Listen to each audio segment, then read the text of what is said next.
Hello guys, আমি প্রিয়াঙ্কা। আবার চলে এসেছি তোমাদের সাথে আরেকটা নতুন ব্লগ নিয়ে। কালকে ছিল রবিবার, তো ভীষণ গরম ছিল। যাই হোক, গরমের মধ্যে তো রান্না করতেই হবে। তো কালকে একটু মর্নিংয়েই গেছিলাম অফিসে, তাই তাড়াতাড়ি পটল আলু চিংড়ি মাছের তরকারি আর ভাত করে চলে গিয়েছিলাম। এই যে রাস্তায় বেরিয়ে পড়েছি অলরেডি। যেতে যেতে একটু ভিডিও না করলে ভালো লাগে বলো? এই তোমাদের সাথে এই রাস্তাটা দেখাতে দেখাতে যাই, আমার খুব ভালো লাগে। কী করবো বলো, এইটুকুই তো তোমাদের সাথে শেয়ার করতে পারি, সারাদিন তো আর সেভাবে ভিডিও করতে পারি না। যাই হোক, এই যে পুকুরটা দেখো। তা অফিসে তখন পৌঁছে গিয়েছিলাম, তারপরে তাড়াতাড়ি ফিরে এসেছিলাম। এসে সন্ধ্যেবেলা চলে গিয়েছিলাম অরিপাদের বাড়িতে।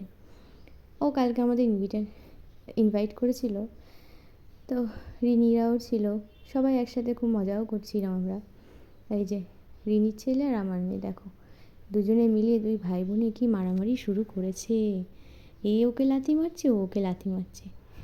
পুচকিটা তো খুব লাথি মারছিল, এবার আমার মেয়েও রেগে গিয়ে দিয়ে দিয়েছে একটা লাথি। আমি তো ভয় পেয়ে গেছি। এই যে অরিপা আমাদের জন্য চা নিয়ে এসেছে, যে মাপিদি নিয়ে চা খাও। আর এই যে রিনি ওর ছেলের ছবি তুলতে ব্যস্ত বান্ধবীর সাথে।